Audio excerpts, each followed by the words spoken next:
Hello, good evening, and welcome to today's Jubilee Sports Extra. My name is Labia Fakai. I'm going to be your host this evening, and today we have a lot of sizzling topics to discuss, and we have two special people in the house. So it's going to be back to back. Technically, we're having Arsenal and Manchester United go against each other on the topics we're going to be discussing this evening. I'm hoping we're able to do justice to all the topics.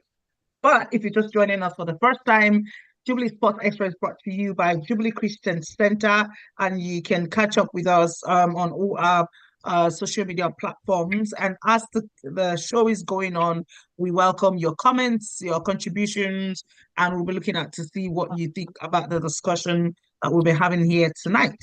So we're hoping to have a very exciting time this evening, and we hope you enjoy it too as well. The points we're going to be discussing this evening will be on the transfer market. And we're also going to be looking at Victor Osimhen. Guys, help me out. Osimhen. Osimhen, Osimhen. Yes, Osimhen. Osimhen transfer saga.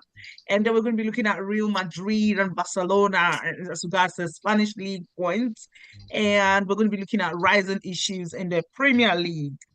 Also, we will then conclude this evening, hoping we have enough time, with the predictions for this season. We hope that you'll be able to contribute and let us know on other points as we get on. We'll be looking out for your comments, either on Facebook or on YouTube, and so we can read it out and everybody will know you've said something. Thank you very much. So we're just going to dive into it, but before we proceed, we're going to introduce all the people in the house. We have got two special persons with us this evening. They are the guests of the evening. We've got Bode Ario. Did I pronounce your name properly? Yes, that's correct. Yeah, that's Yeah, fine. you can see his backdrop is telling you that I am Manchester. So, We know Manchester United. You guys are very proud, though. so three and Champions and League, all then the we have games. Tony Asheko. Tony is representing Arsenal. Tony, can you Hi. say hi? Hi. Hi, Tony. Yeah. Welcome. Thank you for joining us this evening.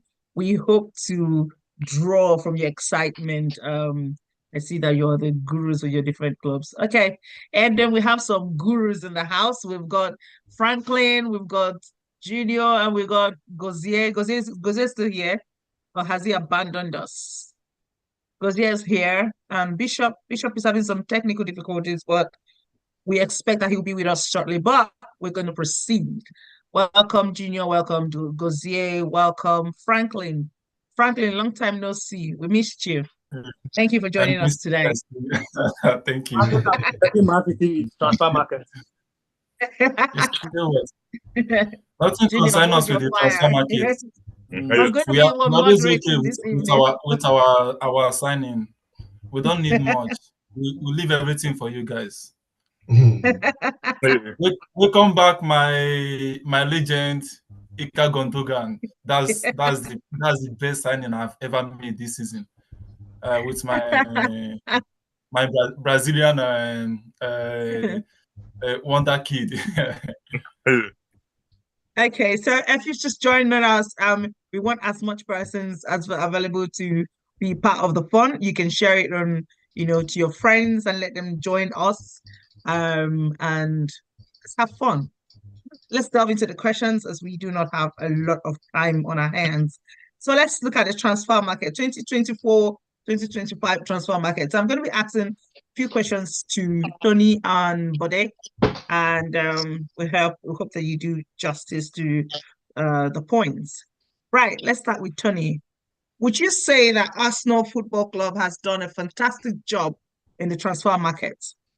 I felt it was a poor job just due to the fact that we had a good couple of months to make certain transfers where we would be, challenging City for the title, and we just didn't do it. Like, we signed Mikel Merino, Ricardo Calafiori.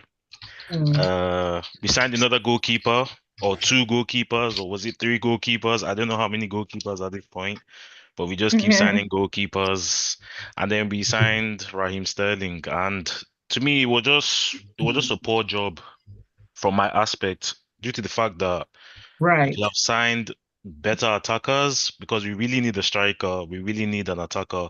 We let go of many attackers. We let go of Nketiah, Emil Smith-Rowe, Reece Nelson, and now we're just left with Gary Jesus and Sterling. So it was disappointing, but I just trust Arteta's process at this point. Yeah, it's nothing I But can you say. guys have won 2 matches and drawn 1. I think, if Yeah, I'm and correct. the match that we drew, we should have won that match, but let's not get into that. We'll get into that later. We'll get into that Chigo, later. But at Chigo, least what's your contribution? These are your guys. Oh yeah, I would say like the window was a bit underwhelming. I would say the only good signing we made was the Calafiori signing, because I know like we needed to improve the left back position, be more defensively solid there, because it seemed like an easy target to. Because Zinchenko was a clear weakness there.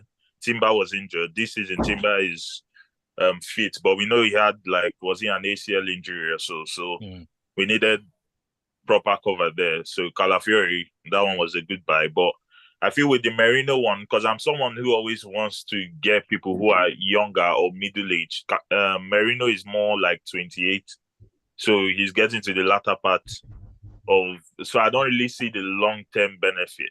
I think he's a now signing. I think he was one of the best midfielders in Champions League last season. So let's see what happens with that one. And the incoming of Sterling, that is a marginal. What I'll say is it's a hit or miss. Like it's literally a hit or miss. It could be a hit, it could be a miss. It's just a roll of the dice kind of signing. To just see if Arteta can get what in a system that is a bit similar to the way City play, rather than at the environment Chelsea provides tactically. So I think that Arsenal is more of a similar system that he had at City. So probably that's what they're looking at, to see someone who already knows the system. That won't take too long to bed in. But I feel overall for the window, I don't think. Obviously, we're trying to compete with Man City to win the league and all that, but I feel with this window, I don't think they'll be looking at a window and thinking, yeah, we have something to be scared about. Definitely not. And looking at the window, I was underwhelmed. I think I'll give you probably a 4 or 5 out of 10. Yeah. Wow. Okay. So are you really giving up already? It's too early to give up. No, it's the window. Because for me, the my thing was, excuses are coming in. my thing was for the window. For the window, we needed more. Like, have you seen any attacker coming for us now that you're like, oh wow, like that guy? Sterling. Mighty Sterling. Mighty Sterling. Honestly, Arsenal, I was we all know. But we all know. I was beginning to think you were being honest from the beginning. Now you're beginning to show your pride. Come on. But you're actually being honest from the beginning. That's what I'm saying. So yeah, that's just what I feel on the window in general. But yeah.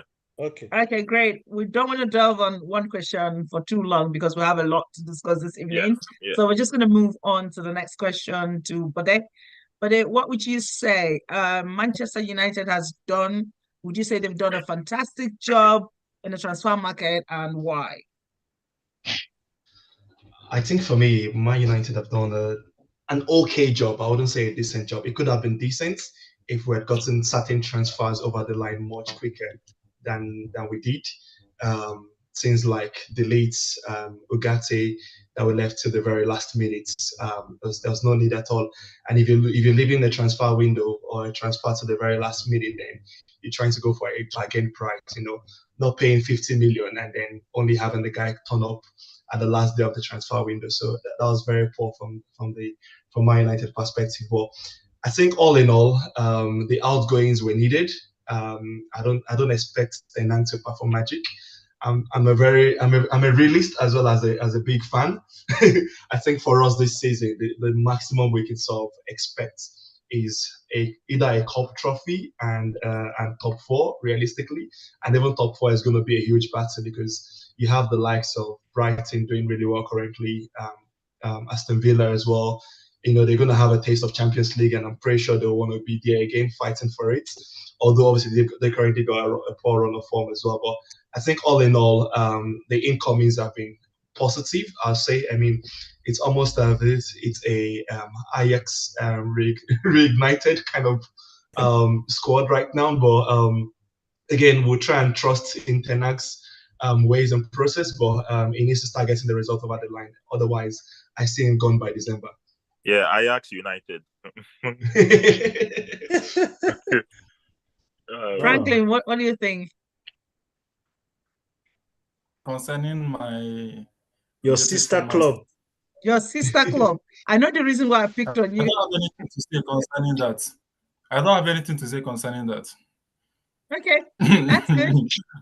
If I were to touch on the individuals that have actually come in, so in the likes of the fact that you are striving for top 4 shows that we are not in the same class. You understand? wow. Wow.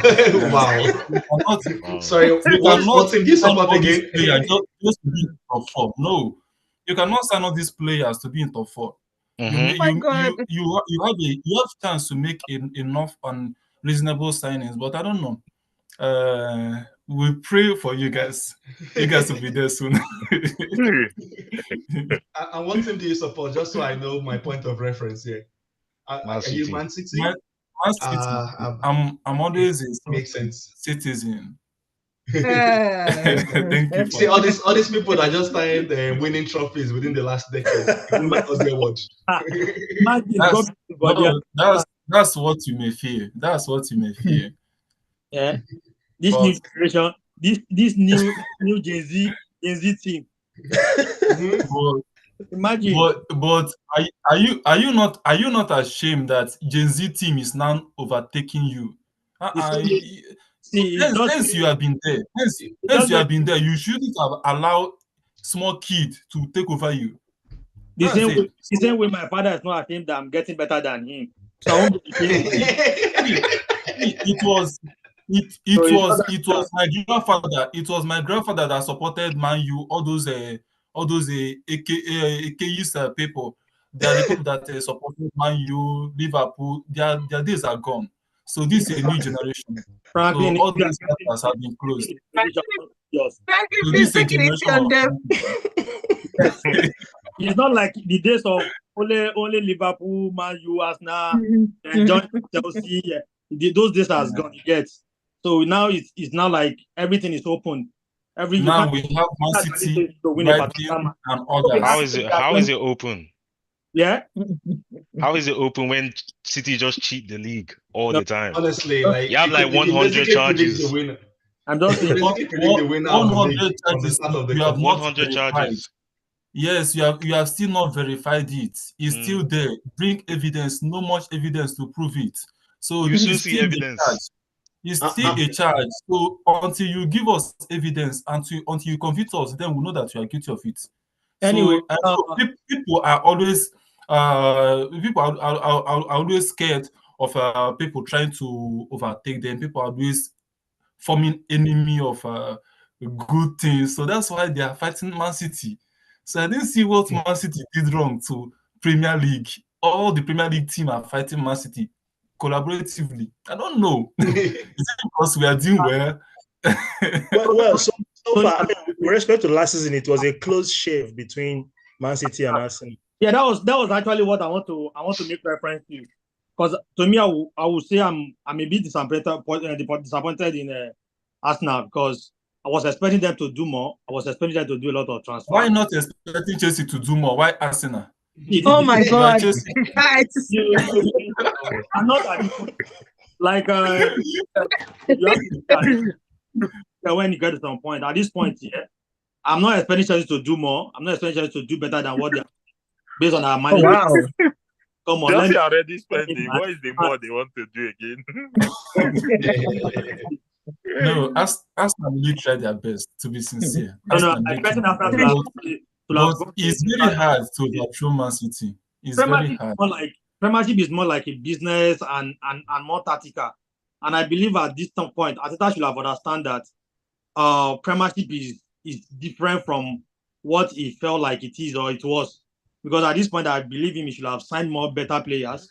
I don't think you can win a league with a kind of Kai Havertz, Son, and Mason Mount. I don't think so. I think Arsenal should have signed more better players. I believe at this point, I should have signed more better players. I don't think you can win a league with a kind of Kai Havertz, Son, and Mason Mount. I don't think so. I think Arsenal should have signed more better players. I don't think you can win a league with a kind of Kai Havertz, Son, who is one game in, one game off. He can, at the time you can see him at the top of his or at the point of a match doing very well, and the second match you see him finally off the pitch.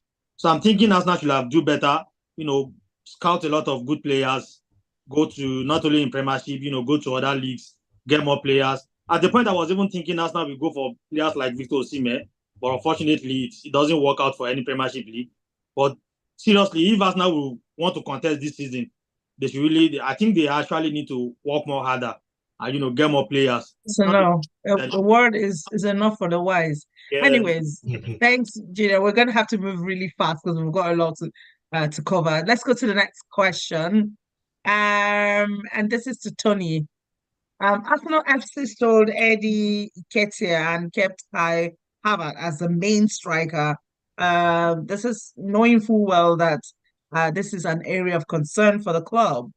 Then they bought Mikel Merino, who already is injured, and then brought Raheem Sterling, who Chelsea felt was not reliable. Now, do you think the situation will be enough to give Arsenal FC the Premier League trophy this season? Looking at all this. In my honest opinion, can you hear me? Yes, you can. In my honest opinion, I don't think we're going to win the Prem this season. Unfortunately. Oh, wow. Are you hearing that? Unfortunately. Yeah, no, I'm hearing him. But is it speaking your mind? Because right now I'm beginning to. I don't think so. I don't think so. Because no, but there's no. Anyway, let's let him finish. Let's let Tony finish. Yeah. Regarding Kai Havertz and Nketiah, honestly, Nketiah should have left the club a long time ago. That was my opinion. I was happy to see him leave. I was happy with our outgoings. A lot of players were just taking up space, and it was more of a, how do I explain this? More of a, that feeling when someone has been in your club for a long time and is like, I don't want to see him go, but they just had to go. So I was quite happy with the outgoings. I wasn't very happy with the incomings because I don't feel any of them are a level raiser.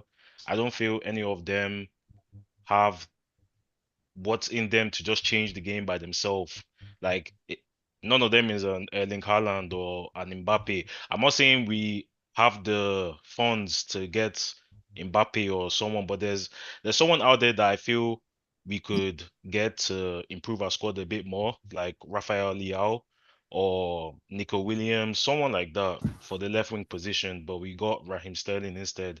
And I do feel Sterling will do well at Arsenal, but sorry to cut you. Do you think you can afford the ones you just mentioned now? Of course, we can afford the ones we just mentioned. We just got Declan Rice for 100 million. Like that, okay. And we literally. Are you willing to spend like that again? You're still paying that debt. I mean, United bought Sancho for 90 million and sold him for 25 million. So I don't really know why United fans still, try and talk to other clubs like they're still good. When you say 90 was it $90 million? $90 million pounds.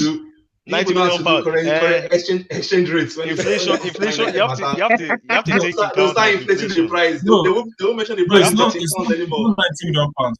It's not 90 million pounds. How much was it? It was 75, I think.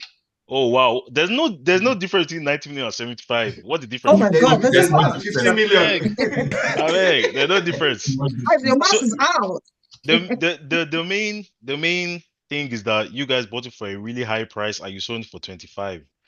We don't do that. We buy players for the low, giveaway price. Literally, we don't do that. We buy players and we sell them for good prices. Although it might not be the best price, it's still better than what we got them at. But I just don't think there's a player that we got that is going to improve our team massively. So sorry, Tony. Can I ask you a question? Yeah. Before you conclude, so are you saying that because I know why Sterling was at Chelsea, he plays from the left-hand side of the attack. So are you saying that Sterling compared to Martinelli is not an upgrade? I don't feel he's an upgrade. I feel you can see Martinelli right here. That's my guy. Wow. Do you know what Sterling have achieved in his Sterling career? is 29. Sterling is 29. He's 29. Experience. You don't buy it in the market. He is 29. Let's stop 29 that. is not too old, as well. What about Lamine Yamal? He's 17. Who is better, Sterling or him? Yeah, Lamine Yamal is still upcoming. What has Who he is better? achieved? But who is better? He won the. He From won. that's won the only the thing. I know Euros. what you want to say. That's the only thing. But Sterling has won quite a lot. He's a Ballon d'Or nominee. He's a Ballon Yamal d'Or is nominee. better. I mean, Yamal is no longer upcoming. Wait. He's a Ballon d'Or nominee. Wait, literally. And the comparison is when not you between people are Lamine trying Yamal to and gauge- Sterling. It's between Martinelli when you and people are Sterling. trying Martinelli is to better than when Sterling. you guys are trying to gauge if a player is better or not, don't bring their past trophies. Bring their now. No, but the experience is Are with they him. better? Is present. Where they better? Experience is inclusive. Where you're talking about where? His experience is with Yeah, but you're him. talking Oh about my where, God. like where they better. You're thinking of the Sterling. Figure's gone into a grammar class Yeah, I now. will let you know that if Sterling is a better player, Chelsea will not let go of him. Exactly. That's Yeah, the like. Actually, No, true. no, I feel. No, that wasn't the If case. Sterling That didn't wasn't have the the case. experience, If Arsenal you wouldn't have listen gone to for what him. Chelsea's But coach yeah, said, wait. But Enzo yeah, Maresca Exactly. said The coach he let said Sterling he's go not his because type of winger. yes, I Type of feel. winger. it's not I because feel. he's not a good player. It's not because Whether it's a just respectful because way it's of not his saying it's type not of good, I player. don't know. I feel Sterling I- would still be Yeah. like the second best player in Chelsea at the moment after Cole Palmer, but it's just that he didn't fit the system, and you can clearly see the manager doesn't want you, so you just have to leave. He would. I feel Sterling is one of our best attackers. I just don't feel he's better than Martinelli in what he offers. Have As you to what I watched saw Martinelli last, recently? I watched him recently. Yes, Has he been productive at all? he's been good. Martinelli. They've not been finishing his chances. He's low on confidence, but everybody goes through that. It has happened to everybody, every good player. So you But just have to wait on He's him. been going on too long. Thank God for Trossard that's been helping out. If not, But when Trossard is the Okay, super guys, sub, I'm sorry, we're gonna have to move forward. Now we're gonna go to the next question. Imagine we've been on just question number one. We're looking at just the transfer market, and that has taken us that amount of time. Let's move forward. Let's whilst we're talking about this, let's look at the Victor Osimhen transfer saga. Two big questions now. I mean, I can throw that to any of you, can pick it up. Who is to be blamed for what happened to Victor? And what advice do you have for Victor going forward? his Is agent Napoli. I feel. is in Galatasaray now. Yeah, I feel it's the fault of Napoli because setting the price, starting in the beginning of the window, setting that kind of price. Every club had taken their eyes off him. Like there's no one, especially with the whole PSR coming into this whole transfer business. No club will be looking to spend 100 million right now. Literally, the last 100 million spent was the what do you call him? The Declan Rice one. After that window, we haven't really seen that level of spend on any player. Still, we haven't still seen that level of spend. So, in terms of Osimhen, it was quite weird to see. I feel certain factors have affected Osimhen. His injury, so his injuries, lack of availability sometimes. His AFCON, his performance in his AFCON, I think a lot of people try to pay concentration to that AFCON and seeing he's one of the best strikers out of Africa, not performing in that competition might have had a lot of effect for teams to start looking at other alternatives that they could bring in instead of him. Like, oh, can we really trust this guy to bag chances? Because if you're spending that kind of money, you want not a Haaland type of finish, because Haaland's type of finishing is a freak level kind of finishing, like in terms of efficiency, conversion rate and all. But Osimhen's one, I feel it has dropped quite a lot. And him going to Galatasaray, people say it's because of Drogba is his what do you call it? His role model or whatever, that he's accepting Galatasaray. I just feel this is someone that was winning the league. It was 2 seasons ago with Kvaratskhelia, and it's just weird to see him in Galatasaray. That's where people who go to retire go to either Turkey, they go to South America, they go to US, or they go to Saudi. But yeah, just to interject there, I don't think his performance during. From my own candid opinion, I won't really blame Napoli to that extent because If you remember that, Well, I will actually blame Napoli actually because I think Napoli's greed got them to where they are why currently. blaming Napoli? Also remember that he recently let me extended his let me contract. Let one person speak. Of course. If you discover that before the Let end of, Junior continue. Let Junior continue. yeah, if you discover that before the end of last season, Osimhen and his club has been having some kind of quarrel, forth and back, coming on like that. And I don't see the reason why you go and sign a contract till December 2026. Shouldn't have done that, signed that contract. To be very candid with me, because he had made it known to them for a very long time that he's leaving the club. So signing that contract is just like a slap on him. He knew the fact that these people will want to hold him down. These people will want to hold him back and can do anything with the contract that he has signed. So me, I would never see. This is it. It's all about what's it called? It's all about business in football this time around. Napoli will want to make money, and the best thing they can make money is to extend his contract and sell it at the price that they will be comfortable about. But I felt like his agent should have understand this. Like I said, it's a business. Understand your business very well. As a business person, it's not even about the profit at the point.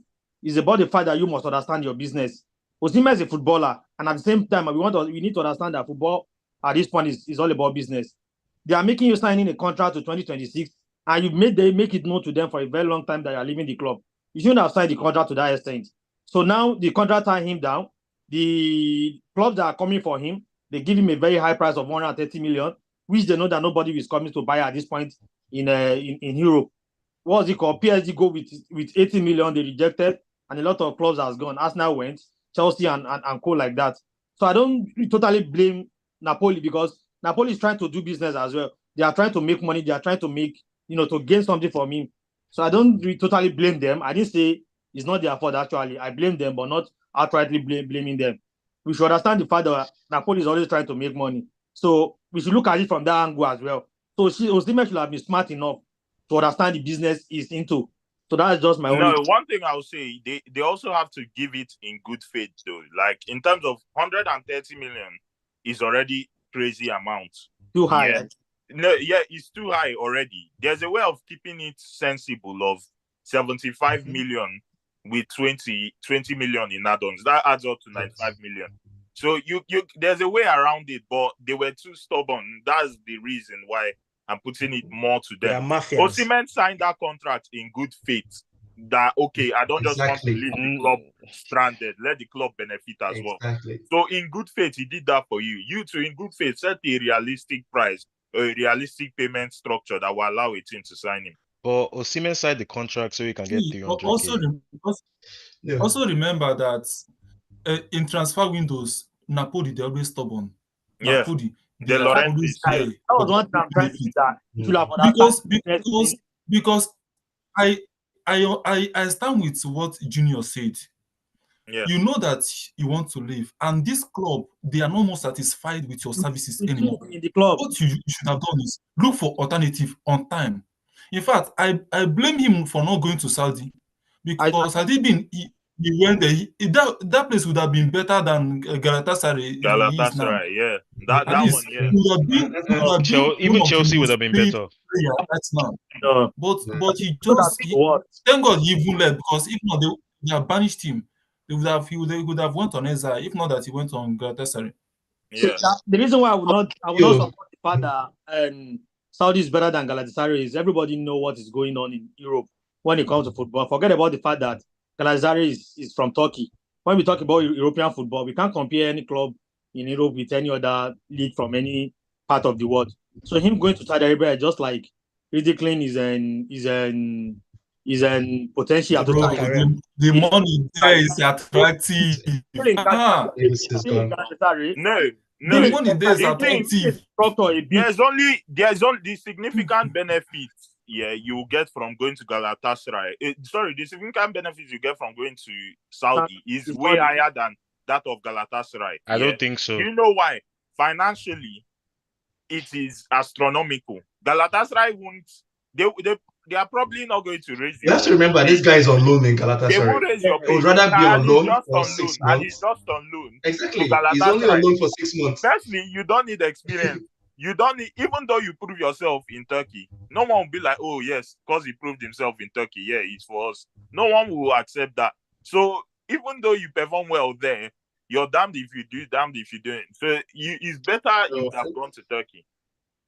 Yeah, so Turkey or I Saudi. think Sorry, Saudi. To me, I think three I points. just felt Right? like I think in his performance during the African Nations Cup, we see a lot of big stars struggle in the African Nations Cup, Like even Salah. in Europe as well. Yeah, exactly. Salah as well. Even Drogba in the past have struggled in the African Nations Cup. So again, when you look at all these Nations Cup competitions, they are usually much more difficult. So I don't think any club would have necessarily judged based off that his performance during the Nations Cup. And as you mentioned, because like you said, he signed that contract in good faith. And for any player, you'd rather have a contract than nothing, right? You don't want to go into a season without any contract. Like you can see the way Salah too is voicing out his opinion now as well with Liverpool, saying, "Oh, well, I don't know if I'm still gonna be here next year. This might be my last game." Every player, regardless if you're going to go to Saudi, if you're going to go to the US, you still want to have a contract to end. And in the case of Osimhen here, I think he signed that contract in good faith. The fans in Napoli, they love Osimhen to death. So he's signed that contract in reciprocation for the love they've shown him. And again, like I said, yeah, I would blame Napoli because of their own greed. You set a ridiculous release clause of 130 million, right? Straight away, everyone's already mumbling like nobody wants to pay that amount of money. I mean, I know Osimhen is that striker, but he's not Haaland. You know, he's not Mbappe. Even Mbappe, Madrid right now are not paying 100 million for anybody. Yeah. Madrid wanted to sign Lenny Euro. They said they wanted him for free the next season. What did Lenny do? He has to come to Man U because the guy needed a contract in hand. So regardless of what your ambitions as a footballer is, you still need that contract to hand to say, okay. And they offered him more money from what he was being paid previously. It was offered 220k a year. So a week, sorry. So I don't think signing that contract was a bad thing. Again, it was in good faith, but the law was never reciprocated. Now we talk about it being business and all of those things. Yeah, it's business, but at the same time, he still needs the contract regardless of wherever he is. Now, obviously, him being banished and Napoli's grade, him not going to Chelsea, I think Osimhen made the best decision for himself because I don't feel like anybody should be lowballed. You know, Chelsea wants to sign this guy on loan. Why don't you pay him what he's worth? Why are you trying to pay him lower? From what we're hearing from the news, anyways, if that's true, why are you trying to pay him lower than he deserves? You know, Napoli wants to get 75 million or was it 80 million from Saudi? But then again, you're putting this guy in a position whereby a lot of people are going to go, oh, he's just sort of tarnished his legacy. You know, he hasn't got a legacy. The Chelsea came in last minute. They said they want to get him, but then Chelsea, I never really saw them as a serious candidate, anyways. Because why are you trying to get someone in and then you're trying to say, oh, we're going to lower your salary, or you have to lower your salary? Wait, who on earth here is going to lower the salary? If I'm contracted to Napoli for 4 years on a 220k salary, why should I go and play for Chelsea? There's no need going Europa downwards, Conference League, in the Europa Conference League, not even in the Champions League. If Chelsea were in the Champions League, there's something worth considering there, right? It's going on loan. Galatasaray, they're in the Europa League, right? It's going to have a 6 months of him playing at least. Yeah, we can say the Turkish league is not the best, but he's still playing in Europe. He's going to be playing in the Europa competition for the next 6 months. He's not just going to be on the bench or sidelined or not even in the team at all. So I think for me, realistically, that was the best move he could get, regardless of wherever decisions were around the corner. Great, guys. Thank you so much for all your contributions. I'm sorry, Junior. We'll have to run. We still have like 3 more points to look at. Yeah. Real Madrid is currently second in the Spanish league table with 7 points, while Barcelona is first with 13 points. Now, this is the question. There's obviously something not quite right in the Real Madrid setup. All fingers are pointing to Kylian and Mbappe as the big question mark in the setup. So the question is, how can the coach, who is Carlo Ancelotti, find the balance around Mbappe in order for the club to start, firing again? Or should they just leave things as they are and hope for the best? What do you think? I feel when I was watching Real Madrid, the main issue was that they were just like there's 4 men on Mbappe at all moments. He has no freedom to move, nothing, because they know his threats. So it's like the best thing they have to do is they have to turn into an out-and-out striker. because he's involved too much in the build-up for him to be able to do anything in front of the goal. That's why I see is the main issue with Real Madrid at the moment. They're too they press too much, they press too high, thinking that they're so good. That's how they keep getting countered on countered attacks, and because they think they're them, they think they're the best, and that's what's getting them. I feel that they need to play in a more structured manner, and everybody needs to just calm down and play their role because everybody's trying to be that person in the team. Yeah. What I'll say concerning it is, I think if you watch the way Vini plays and the way Mbappe plays, Vini is already on the left wing already. We know that. And Mbappe loves drifting to the left wing, even though he plays in the striker position. So there is being left vacant at certain points. Rodrigo as well comes to join from right wing, comes as well to join on that side in order to rotate play. So there should be more positional structure to their It's too play. dynamic. Yeah, there should be more positional structure to their play. And they also know that Vini, Rodrigo, Mbappe, they are very quick players. So a good way to play is to pull the press in and then pull the press in and play out from the back. Then you have your pacey players with space to run in behind. I think that's the best way to make things work at Madrid for the whole front three, for them to benefit together and all. Because I feel it can work. It can actually work. They just need a little bit more structure, a little bit more rigidity to say, stay in your positions. Don't always look to float all the time. Like Rodrigo, why are you leaving the right wing to go to also come and float on the left wing? It doesn't make any sense. You need positional structure in order for it to work. But yeah, I think my own point is because I think I watched the highlights of their last match and I felt like these players are trying to be more of personal player than a team player. Because if you watch their matches, there's a particular point where Mbappe was, opening his hand, like expecting Vini to give him the ball. Vini was not giving it. He was so angry about it, showing his aggression and being angry about it. I felt like if the old teams can play more like a team player than an individual player, they will have more results. And also, I just felt like most teams right now, the concentration on Real Madrid now is more higher than the way it was before, having Rodri, having Vini, having Mbappe in front.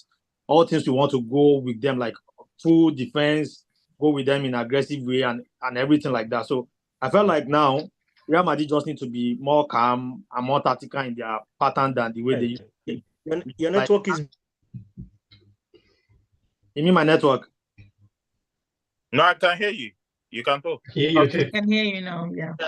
Like one of the interview Carlo Ancelotti had with the press, he said he is giving the players free hand to play more, like play as an individual player, play their role and enjoy their football. I felt like that should not be like that. You can actually position them like Bozia said, let them understand the fact that this is football and this is what we have to do. You be on the left side, you be on the right side, you play from the central forward, not coming to the left to support who is already there. So I just felt like they just need more to be more tactical in their football and they need to be more concentrated because I felt like they are playing like an individual player and just trying to showcase their talent as an individual player rather than a team. That's just my own view. Can I ask a question here? Yeah. Ask a question. Let me what you say. So Frank, let me ask a question. Maybe you can talk on that as well. So are we thinking that Mbappe can survive as a centrally positioned striker for Real Madrid, like a Ronaldo? I mean, Ronaldo de Lima. Are we thinking Mbappe can be centrally positioned and do well in Real Madrid? Yeah. Yes. Yeah, obviously. If you look at the pattern of playing, it's more like a player who will have a ball at the front and actually want to attack without even looking right or looking left. So I felt like he can survive as a central forward rather than being a right wing player or left wing player or coming from any of the side. Though we all know that he's always like the side wing player, but I think he can survive because he has got this sense of goals scoring ability, and his scoring ability is very high. He knows how to finish, and I felt like he can survive as a central forward regardless, and he's a talented player as well. But he has not been like that in France. He has not been like that in PSG, in Monaco. PSG. Sorry? He was like that in PSG. He played more in in the central forward in PSG than coming from the left or the right. Was that not recent? When Messi and Neymar were there, how was he playing? So when Neymar... when Messi and Neymar was there, that was what I'm saying. He played more from the front. Then Messi and Neymar come from the two sides to support him. Yeah. Messi was more of like an attacking midfielder. Then Mbappe was in front with Neymar on the left. So that's why I felt like he can be more of a central forward than in Real Madrid as well, because he has done it in PSG when Neymar and Mbappe was, and when Neymar and Messi. Was, yeah. Okay, another question about this whole situation. Sorry, I just want to portray what Junior said. Oh yeah, Franklin. The problem it's not about gathering talent, it's managing the talent.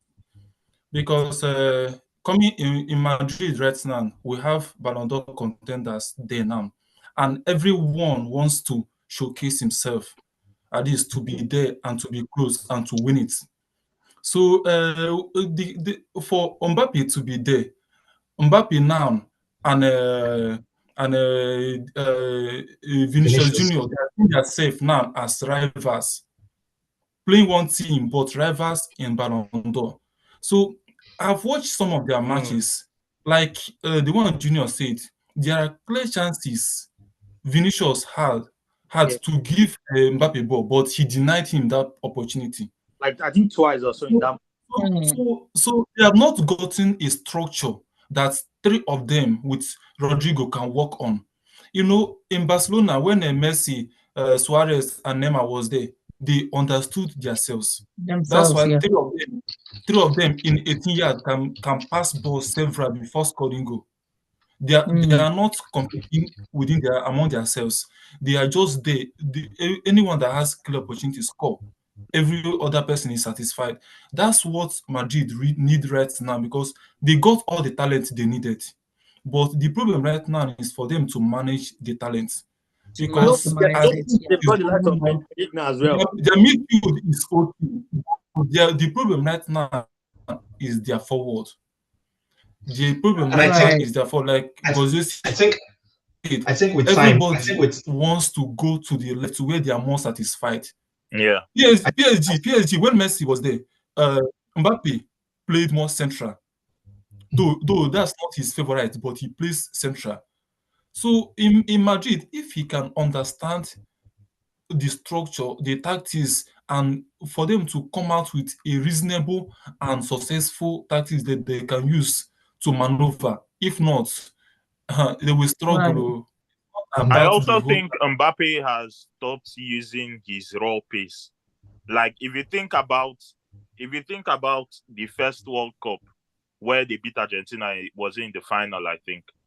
Mbappe that scored 3 goals. Yeah, like he came a lot from the right wing a lot of times in that World Cup, during that World Cup. And I think that's where a right footer can use their raw pace. A right footer on the right wing, the way they beat their man is through raw pace. On the left wing, you can, if you're a right footer, you can cut in and all that. Yeah, so he has to regain that sense of using his raw pace again. So yeah.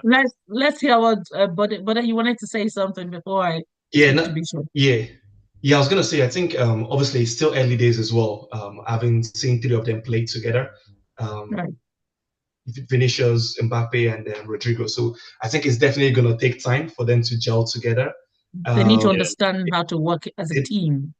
100%. And I think this whole situation also reminds me of that very funny video when Benzema said, "I saw my mom's life. This brother is playing against us." I don't know if anybody remember that. And then in the same exact situation again, whereby one person would have to sacrifice their desire to win the Ballon d'Or for the other. Benzema has to sacrifice this for Ronaldo. Benzema. Yeah. You know, so again, it's gonna be the same situation. Yeah, one person would have to sacrifice that desire.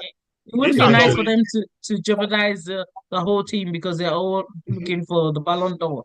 Yeah, this has always been in Madrid's history. It happened with Figo, Beckham, Ronaldo, and Zidane. So they all wanted to win it, but they think it didn't really work. I think they only won 1 league title, I think, between like in terms of together. Even between Salah and Mane, it happened between Salah and Mane in Liverpool. Yeah, and that's Yeah. just 2 players. So Yeah, and don't Bishop, forget as well that Bishop, at this point, I'm beginning to Probably- wish that Carlo was listening to this show. Probably he'll pick up some points here to help him balance this. Yeah, I mean, assets is gone.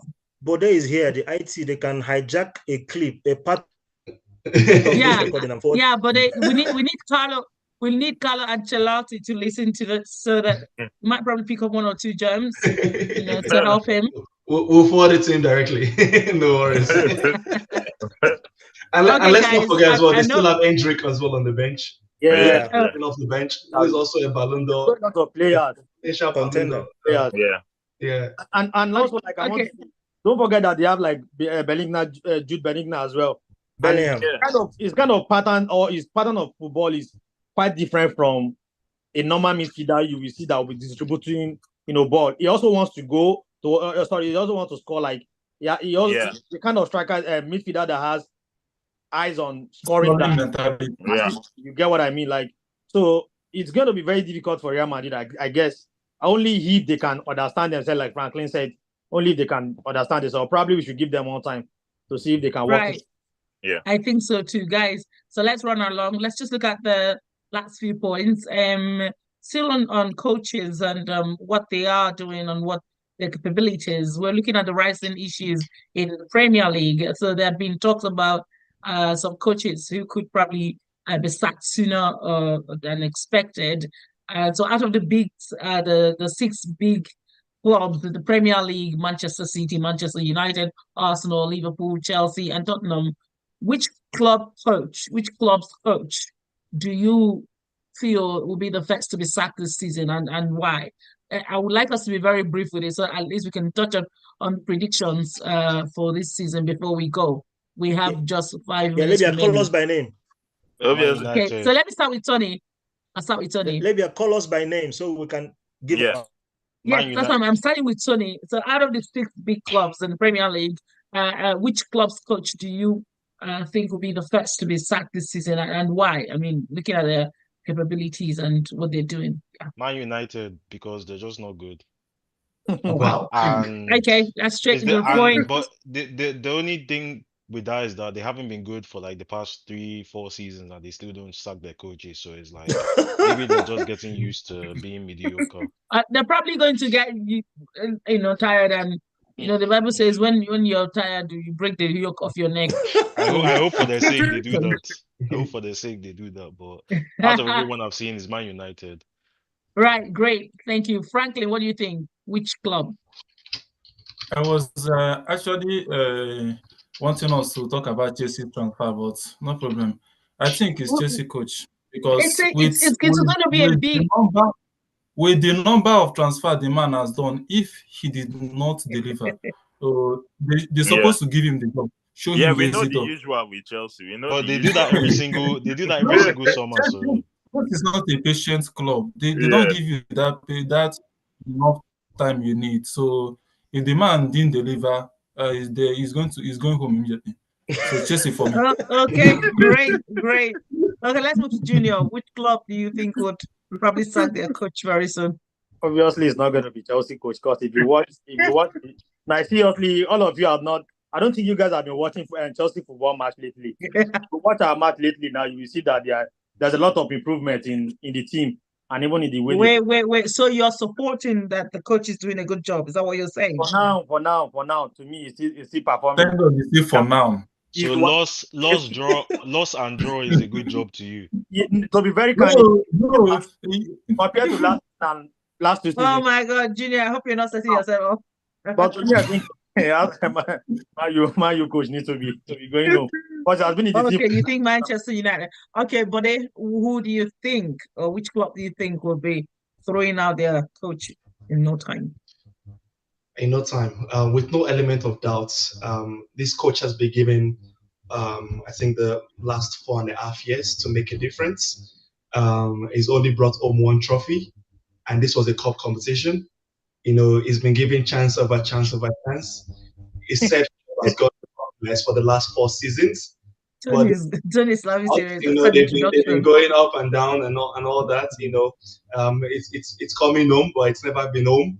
You know, Yes. and I have a I'm question. very I have a confident. question. No. Let Let me him No, now. let Let me him land. finish. Let Let him me La finish. la land. la la la Go la la after la. him. God, I like Land. your I like guys. your Their analysis. their last trophy was the FA Cup in 2020. Yes, sir. I mean, if you want to count the Community Shield, right?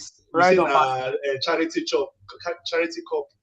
We say they beat Liverpool on penalties, right? Right on, right. Now, in the last 4 years, they've invested, they've spent Yes. money, Right on, Pastor. right? I'm enjoying you, sir. With no results. And Mason with Mount. no element of doubt. I think for me, the coach that will be sacked and fully deserved if there is no a result In capital is letter. Ateta. Mikel. You put Mikel Arteta.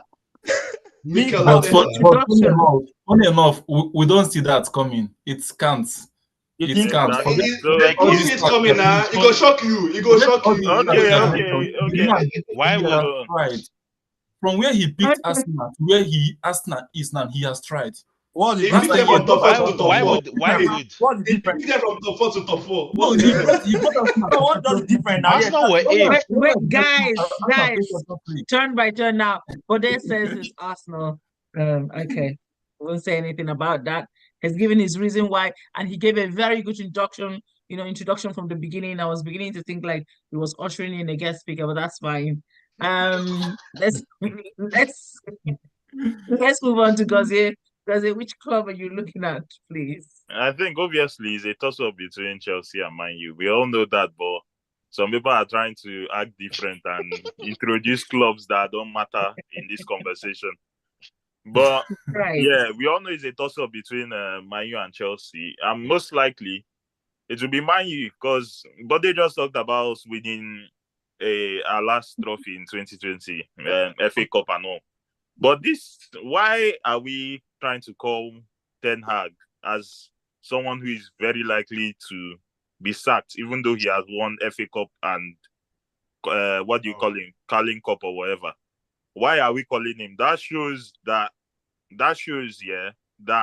it's insignificant to win these cups and not do anything remarkable in the league.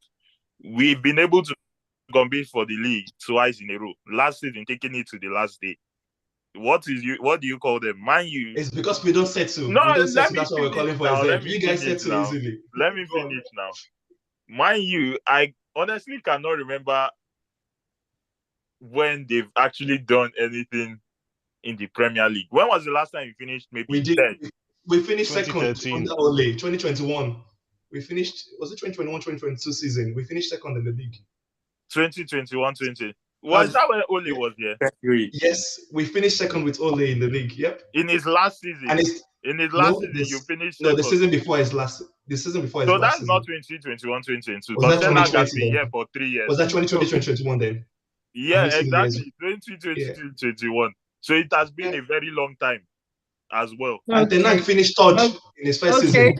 Well, Exactly. we It get has we been a get very we long get time. Chigo's point now. Chigo thinks is Manchester United. Right. Thank you very much, Chigo. Let's look at Bishop. What club are you looking at? Yeah, for me, I would give Tottenham a shout out. Yeah. Because recently they've not been, doing quite well, if you ask me.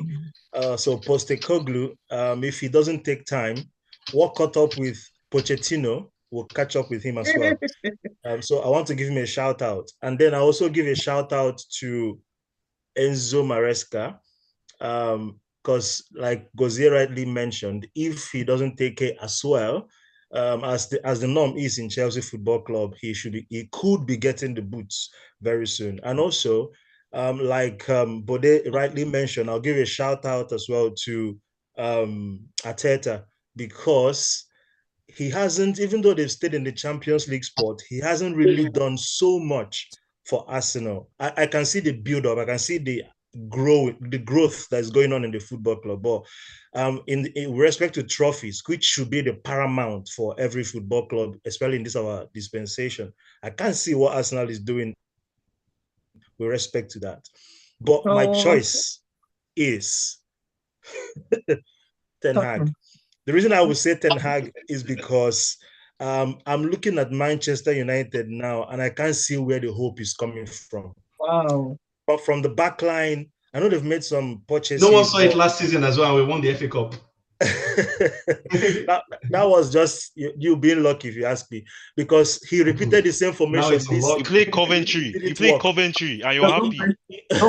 Bro, we played Man City in the final. You played Coventry. They were drunk. We played Man City in the final. They were literally drunk. You played Coventry. When I look at Manchester United, I don't see where the hope is coming from. Casemiro is not doing very well. Rashford is a mess as it is currently. Up front, you guys bought Zexi, but I can't even see what Zexi is doing. Oh, Zexi is amazing. You'll see it. Don't worry. You'll see it. You'll see it eventually. When I look at the team, I can't see the hope where it's coming from. So find me binoculars, though. Find me binoculars to see it. I will say somebody said Liverpool 3, Manchester United. Who is using 19 Zoom to drop a message? The reason for that is they want to be reminded. Just a reminder. Reminding you. If we're reminding people, there was an 8-2 and there was a 7-0. That was like 20 years ago, man. Let go. It doesn't matter. Last week. Last week is an history. It's not an history. Okay, guys, we have to go now. But just a quick one. Now, if I ask you to speak, please, can you just go straight to the point, because we are out of time entirely. We're living on borrowed time right now on this program. We want to look at the predictions. Bishop, do you think we should still do that? Yeah, just a quick one, then we'll round off. Right. So which positions do you predict your club to finish this season? We're going to start with Arsenal. We'll start with Tony. What position do you think you're going to finish this season? Unfortunately. Second, yeah. Hopefully we can get first, but second, I feel that. Right. He's trying to be very realistic. That's good. Thank you very much. Franklin. Okay, with 3 wins out of 3 matches, 2 hat-trick out of 3 matches. I beg, just say your this team, Joe. That's continuation of we have a call coming in. I'm trying to see how to make that call happen. It says Pastor wants to comment. Right. I'm just gonna give you a number. Of course, it's to defend Chelsea. After you guys have murdered Chelsea. Yeah. Right. So let's see if that call is going to come through. But yeah, you can continue. Who was speaking before and had the chat come I said Man City. Right, Man City. Yeah, we are making it 5th in a row. 5th. Okay. Junior. Yeah. I'm thinking Chelsea could be able to, you are lying. Top in the top 4 anyway. Probably the 4th. Okay. First. 4th. Okay. 4. 1, 2, 3, 4. Yep. Okay, 4th. Okay, yeah. Buddy. I think for me, we're still at the very start of the season, and as a United supporter, we don't lose hope while the season has only just begun. We start the season with the feeling that we're going to finish top of the league, and that's where I hope that we'll be finishing. We have. However, if we don't, I still Liverpool winning. But you're going to have to hold on. We'll pass on the line. Yeah. You're already connected, sir.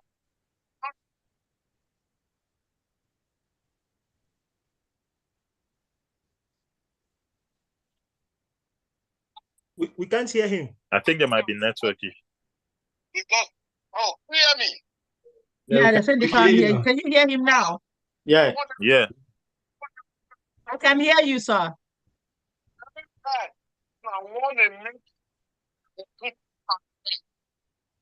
We have been a momental studio every year.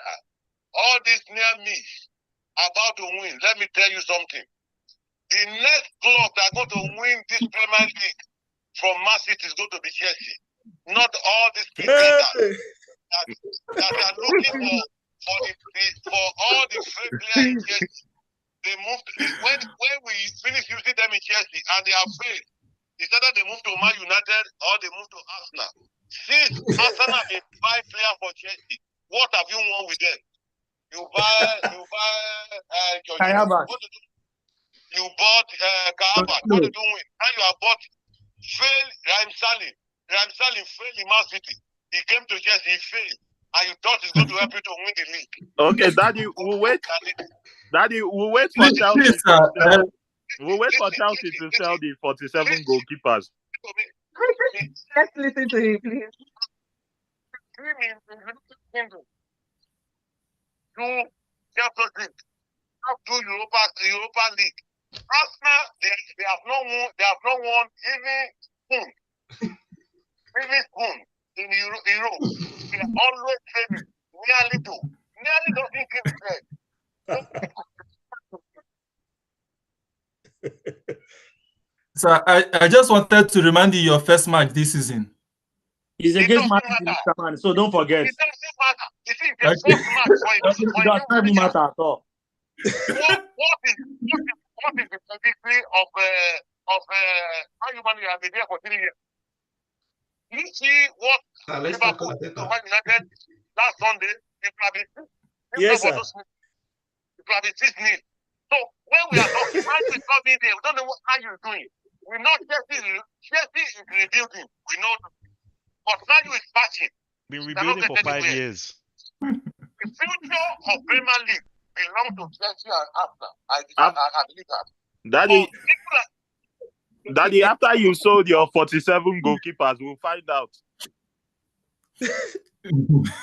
After you've sold your 47 goalkeepers, we'll find out. We don't ask for opinion. When you come to Chelsea is a club that has been profiting on. We don't have that for failure. In Man United, you have to succeed. What from the way number 19, number 7 to Man United. What did they do? Okay, let's ask you, what club do you think would sack their coach this season?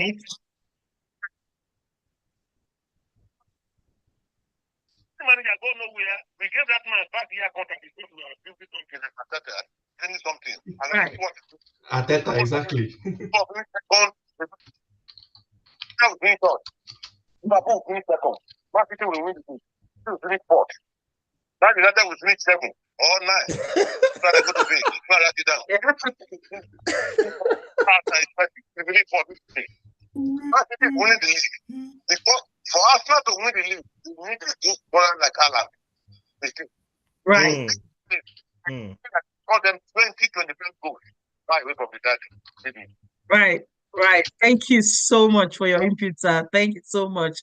This is it's a game changer. Well, Franklin, he believes more in your team than you do. You gave them 4, and he's We'll never giving disappoint. We'll never disappoint. Thank you so much, Daddy. Thank you for contributing. Thank you, sir, for believing in us. Thank you, sir. Right, great. Bishop, have you done your prediction yet? Which are the predictions now? Who will win the trophy? Yeah. No, where your team will finish. Oh, Liverpool will finish second. Right. Second, just below Man City. Arsenal third, Chelsea fourth. And I think the rest is doing pretty well. All right, guys, we've tried as much as possible to I haven't squeeze predicted everything. now. But Arsenal second. Why second? No, Okay, because so- I already. Yeah, they are good at settling. Don't worry. Because They are I good at already settling. told you. I already told you about the transfer window at the beginning already. Yeah, I already said about the transfer window that looking at the transfer window, it doesn't seem like a window that will help us close the gap that we had on City. Even though it was just 1 point, it's really hard to close that. Or even though whether it was 1 or 2 points, it's really close to it. It's really hard to close that amount of points. Right. I remember that comment. You were quite humble in the beginning, and then at some point your pride came out. That's fine. That's true. That's true. Oh no, it depends. It depends on if people that are under my foot mat are trying to talk in terms of Chelsea and Man U. Oh my God! Wow, Can you guys wow, stay up wow. a little bit? Thank you so much, everyone. It's been Bring fun. your trophy in the last 4 years. Just have a conversation. It's okay, guys. Put it in the cooler. We're going to take up this. And next time we come back, we're going to look at Chelsea. We'll focus on Chelsea. We've done a lot with Arsenal and Manchester United this evening. And thank you so much, our two guests, Tony Ashikun and Bode Ario. It's been great having you in the house. Thank you so much for honoring our invitation. And thank you all my co-hosts and all of us, all the gurus in the house. It's been a wonderful show. You can hear Pastor say he's really had a good time, and I hope you, our viewers, have had a good time as well. You can still, we can still welcome your comments. Let it trickle in, and we'll take a look at them. And when we come back again, it might be part of the points that we discuss next month in our program, Jubilee Sports Extra. Just in case you joined us much later, this has been brought to you by Jubilee Christian Center, a house of prayer, and we play and we pray. It's a good way to have fun. Thank you so much for joining us. My name is Labia Fakai. Thank you. Good night. Thank you. Good night. Good night, everybody. Good night, everyone. Good night. Bye. Bye. Up Liverpool. Up Chelsea. Up Arsenal. Up Man U. Up Arsenal, man. Up Man U. Great. Thank you, everyone.